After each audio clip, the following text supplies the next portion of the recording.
So I grew up in Gainesville, Florida, of all places, and came up to Florida State to college. Played baseball for FSU.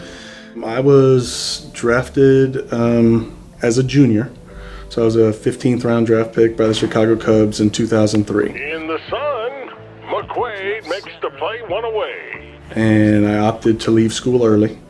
I played professional baseball for 3 years with the Chicago Cubs organization and then 1 year with the St. Louis Cardinals. When I got out of baseball, I finished up my degree and I actually graduated with a finance degree. I was working in real estate and I was doing finance and I started coaching baseball at Chiles. And it was at that time that I actually realized that my true passion was kids. I was coaching at Chiles. I ended up substitute teaching. I ended up being hired. My first teaching job was at Chiles. And then the very next year, I came over to Montford. I remember sitting in this office with Scotty Crowe. And Scotty interviewed me and he offered me the position. And I remember when we were sitting there, he worked it out to where I could continue to coach at Chiles while I still taught here. But he said to me, you never know where your career will take you. He said, you may not be coaching in a couple years. And I laughed and I thought he was crazy, to be honest. And sure enough, 2 years later, I started my master's degree. And a year after that, I wasn't coaching anymore. And 3 years after that, I started my journey around Leon County as an administrator.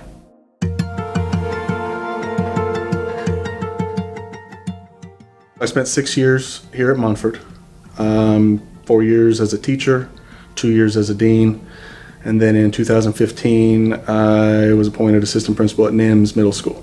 And so I spent 4 years at NIMS, which was fantastic. Such a wonderful community and an experience that has helped me grow into the person I am today. From NIMS, I went to Lincoln High School, and I spent the last 3 years at Lincoln before returning home to Montford.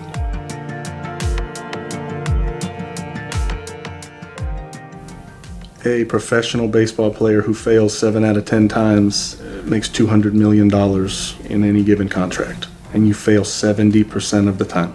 It is a sport of failure. So learning how to deal with adversity, learning how to fail and keep going. You know, oftentimes we don't want our children to fail.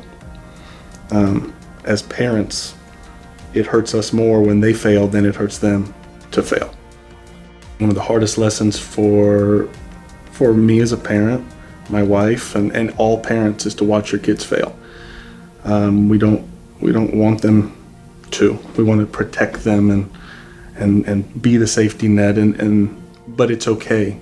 And so allowing kids to fail, but teaching them strategies and working with them and helping them to understand failure is simply an avenue to grow.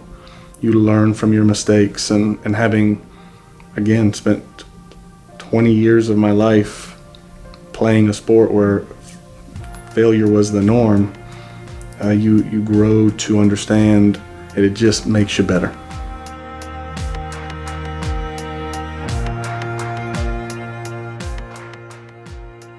I think the number one thing in education is building relationships. Relationships with the students, relationships with the faculty and staff, relationships with parents, relationships with the community. This is a place where I essentially started my teaching career. This is a community that I've lived in for the last decade. This is a school that I was a teacher at when I got married, when I had my first daughter. I have the opportunity in the next couple years to be at a school where my children will be at, to serve friends, family, and neighbors, people that I've known for a long time to have the opportunity to be their principal. I welcome the community, the parents, students, their input, their feedback. That has been the most exciting thing about this. Not the title, but the opportunity to lead a vision that I would want for my children. And so the community, the kids, the teachers, the staff, administration, everyone has buy-in, and everyone should be excited about what's going on at Montford Middle School.